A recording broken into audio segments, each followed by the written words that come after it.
Today we're on YouTube, and I am going to be just taking it over onto YouTube now because I feel like this is the great space where I can actually talk quite a bit, and Instagram is more geared towards like slower, quicker conversations.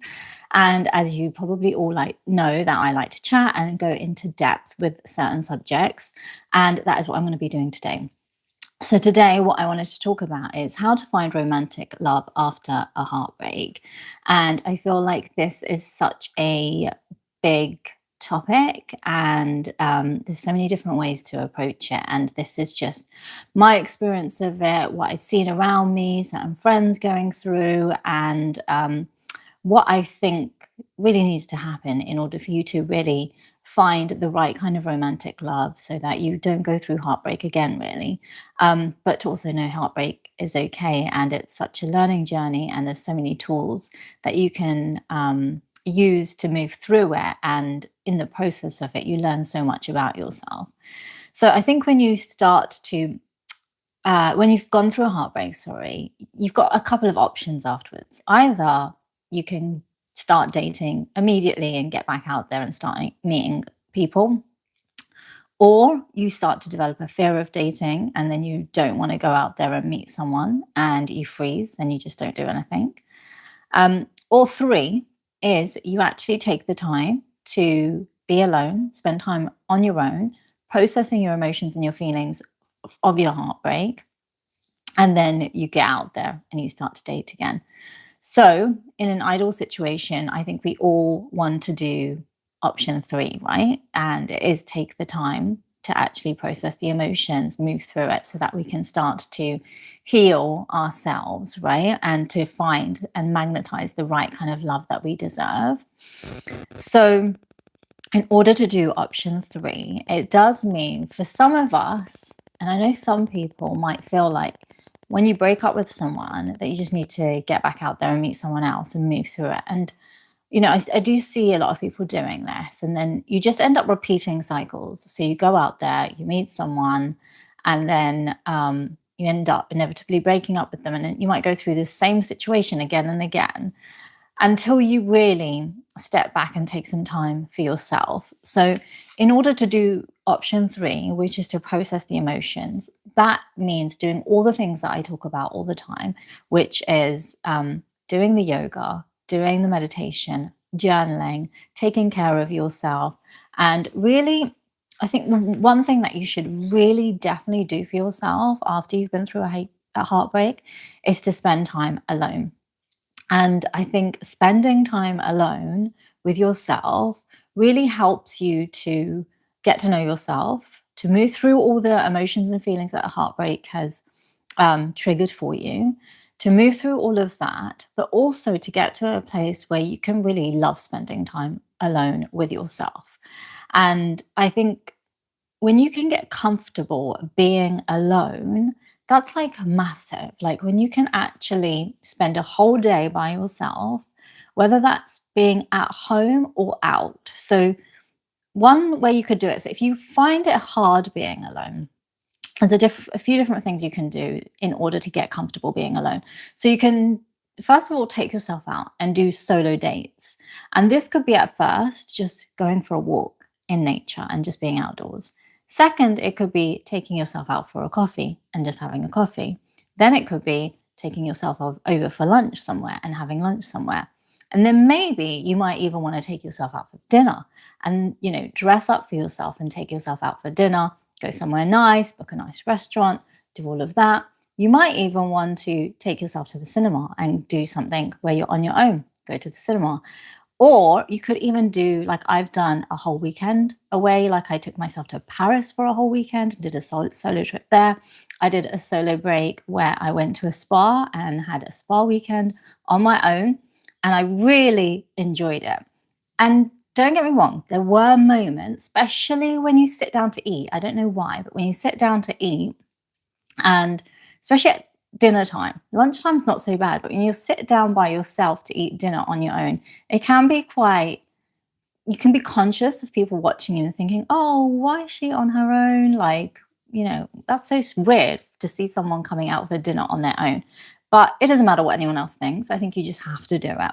So that's one way where you can start to just take yourself out for these solo dates and almost romanticize yourself and do nice things for yourself. It might even be going to the shops and buying yourself something nice and really take care of yourself like that.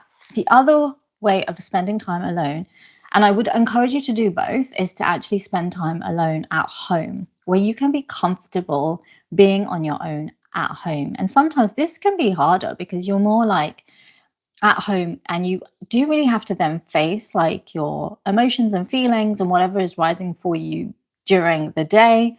You have to like cook for yourself, clean for yourself, and all those things.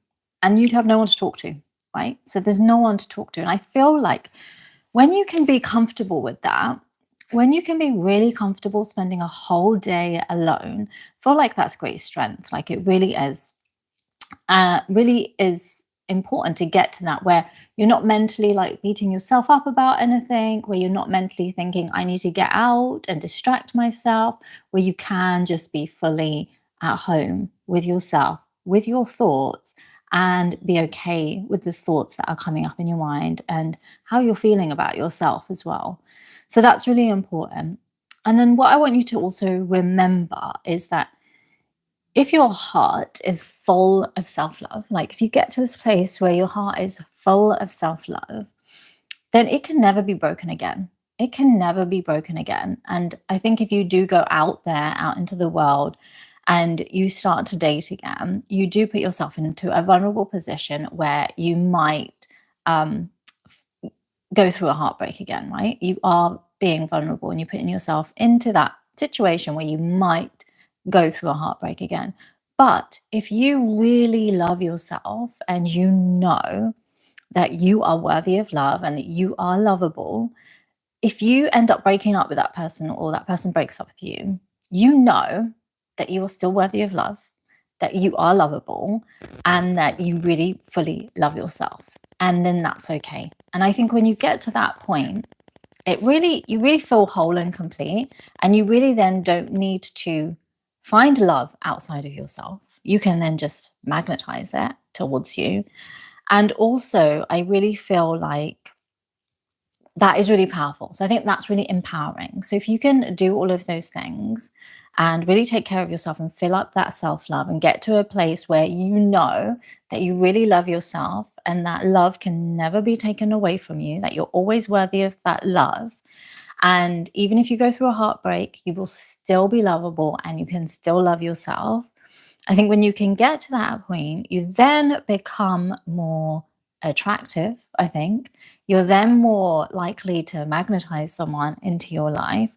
And also, what I want you to really remember as well is divine timing and the universe, that the universe is working with you and for you. And if the universe is aware that you want to find love or you want to find your soulmate and that person that you want to share your life with, that there is divine timing and that will happen. And it's down to the universe. Like it's really down to the universe when that happens. So that could be now, or it could be in 5 years' time or 10 years' time. And I know like a lot of you might be doing all this inner work and you might be thinking, well, it's not happening for me. It's not happening for me. And maybe it just means that you need to go through the process of dating and experiencing different relationships and actually going through the process of heartbreak and breaking up with someone to be able to understand that it's okay to move through heartbreak, that you can still find love like within yourself, right? And I think when you can get to that, it really is powerful because then you can know that you can just continue dating until you meet that person.